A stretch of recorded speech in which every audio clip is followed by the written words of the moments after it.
আজকের কর্মসংস্থান পেপার আজকে 15 তারিখ। তা কর্মসংস্থান পেপারে কিছু গুরুত্বপূর্ণ খবর আমি দেখেছি অলরেডি। তা সেইগুলো একটু ছোট করে তোমাদেরকে জানাচ্ছি যাতে তোমাদের সুবিধা হয়। একেবারে প্রথমে হেডলাইন্সে রয়েছে ইন্টেলিজেন্স ব্যুরোয় 3717 অফিসার। আমাদের এই যে ভারতবর্ষের সিআইডি, সিবিআই বা এই ধরনের বিভিন্ন যে ইন্টেলিজেন্স টিম আছে, সেখানে যে অফিসার পদ আছে সেই অফিসার পদেই কিন্তু 3717 নিচ্ছে। যথেষ্ট বেশি ভ্যাকান্সি এবং এটা কিন্তু গ্র্যাজুয়েট ছেলে মেয়েদের জন্য, যে কোনো শাখায় হতে পারে। বিস্তারিত এই পেপারটা পড়লেই জানা যাবে। এরপরে রয়েছে কি, প্রতিরক্ষা সংস্থায় 1097 চার্জম্যান। এই 1097 যে চার্জম্যান, এটাও কিন্তু সেন্ট্রাল গভর্নমেন্টের একটা চাকরি। সেখানে কিন্তু বলা হচ্ছে যে কেন্দ্রীয় সরকারের প্রতিরক্ষা মন্ত্রণের অধীনে নৌ বাহিনীর ইস্টার্ন নোভাল কমান্ড। এটা হচ্ছে নেভিতে অনেক সময় অনেকের লক্ষ্য থাকে যে আমি নেভিতে যাব, তাদের জন্য কিন্তু এই চাকরির কিন্তু খবরটা রয়েছে। এছাড়া একটা খবর বেরিয়েছে, স্কুল সার্ভিসে দরখাস্ত করার শেষ তারিখ বের হলো 21শে জুলাই, পরীক্ষা সেপ্টেম্বরে। তা এই যে 26,000 যে চাকরি চলে গেল, এটা তোমরা প্রত্যেকেই জানো। তাদের কিন্তু গতকাল 14 তারিখ কিন্তু পরীক্ষার অ্যাপ্লিকেশনের লাস্ট ডেট ছিল, কিন্তু সেটা কিন্তু বেড়ে কত হয়ে গেল, 21শে জুলাই। 21শে জুলাই একটি রাজনৈতিকভাবে একটা গুরুত্বপূর্ণ দিন, আমি সেদিকে যাব না। কেন করা হয়েছে অনেকে অনেক রকম ব্যাখ্যা করবে, কিন্তু যারা প্রতিযোগী স্টুডেন্ট, যারা চাকরি পেতে চাও, সেই সমস্ত কোনো তর্ক বিতর্কে না গিয়ে ভালোভাবে পড়াশোনাটা শুরু করে দেওয়া উচিত এবং তার লক্ষ্যটাকে স্থির করা উচিত। এছাড়া রয়েছে রেলে অ্যাপ্রেন্টিস নিচ্ছে। এর আগের বারে আমি বলেছিলাম যে এর আগে পূর্ব রেলওয়েতে অ্যাপ্রেন্টিস নিচ্ছে। সেক্ষেত্রে কলকাতা বা পশ্চিমবঙ্গের মধ্যে বিভিন্ন ওয়ার্কশপে কিন্তু একটা সুযোগ ছিল, কিন্তু এটা কিন্তু পূর্ব রেলওয়ে নয়।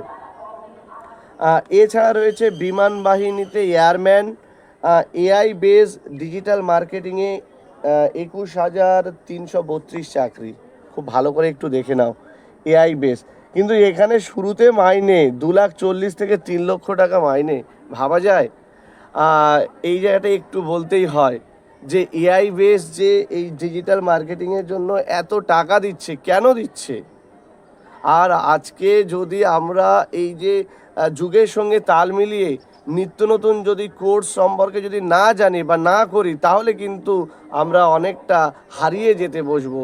কারণ তোমরা অনেকেই জানো যে গ্র্যাজুয়েট, পাড়ার অনেকেই বলবে যে গ্র্যাজুয়েট করো, মাস্টার্স করো, তারপরে তুমি বিএড করো, ডিএলএড করো, তারপরে তুমি পিএইচডি করো।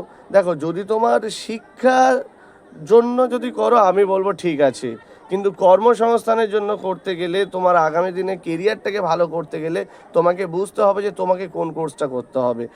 যেমন হচ্ছে গতকালকে একটা ছোট ভাই, সে আমাকে বলছে, একটা যা ফর্ম ফিল আপ করতে এসেছিলো, আমাকে সেই যিনি ফর্ম ফিল আপ করছিলেন তিনি আমাকে ডাকলো, বললো দেখ এর একটা কি জানার দরকার আছে কিছু কিছু জিনিস। তা ও নিজে আমাকে অনেকটা বিষয় বললো। ওর টার্গেট ছিল নিট, মাধ্যমিকে 65 বা 66%, উচ্চ মাধ্যমিকে 71 বা 72% এরকম মার্কস আছে।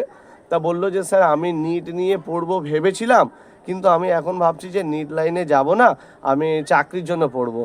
তা আমি সর্বপ্রথম তাকে একটা কথা বললাম যে দেখো, তুমি তোমার জেদ নিয়ে যদি তুমি চাকরির লাইনে ঢুকতে চাও ঢোকো, আমার পরামর্শ নিয়ে তুমি ঢোকো না, বা আমি তোমাকে সেই পরামর্শ দেবো না।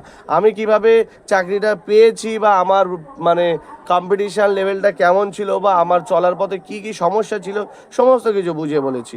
তা তাকে একটাই কথা বললাম যে তোমাকে যদি তোমার জেদ নিয়ে যায় তাহলে তুমি পারবে, আর নইলে কিন্তু তুমি পারবে না। তুমি কারোর পরামর্শ নিয়ে, তুমি তোমার ইচ্ছা নেই তুমি সেটা করছো, সেটা কিন্তু কখনো করবে না।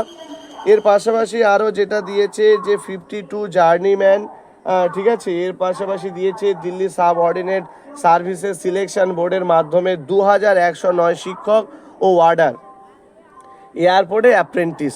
তাই এখানে কয়েকটা কোর্স সম্পর্কে একটু বলবো, কয়েকটা চাকরির খবর সম্পর্কে বলবো। যে প্রতিরক্ষা সংস্থায় যেটা বলা হয়েছে 12 পাতায়, সেটা কিন্তু সেখানে রয়েছে কি, যে যে চার্জম্যান নেবে, সেই চার্জম্যানের কী কী ধরেন আইটিআই ট্রেড থাকতে হবে সেইটা জানতে হবে। Mechanic, electrical, ammunition and explosive, electronics and gyro, weapon, electronics, instrument, mechanical, heat engine, mechanical system, ship building, millwright, ঠিক আছে। তারপরে রয়েছে planning and production control, refrigerator and AC, এই ধরনের যেগুলো তোমরা কোর্স আইটিআইতে জানো সেইগুলোই রয়েছে। জার্নিম্যানের ক্ষেত্রে যেমন আছে ফিটার আছে, ক্রেন অপারেটর আছে, মেশিন অপারেটর আছে, মেশিনিস্ট আছে, পাইপ ফিটার আছে, রিগার আছে, ড্রাইভার মেটেরিয়াল হ্যান্ডিং আছে, ইলেকট্রনিক মেকানিক আছে। এছাড়া আরেকটা বিষয় যেটা হচ্ছে ওই শিক্ষকদের বিষয়ে বললাম যে দিল্লি সাবঅর্ডিনেট সার্ভিসে, সেক্ষেত্রে কিন্তু একটু বলে দিই, আয়ুর্বেদ ফার্মাসিস্ট আছে, পোস্ট গ্র্যাজুয়েট টিচার ইংলিশে আছে, post graduate teacher female English আছে, মেল ফিমেল দুটো আলাদাভাবেই দিয়েছে।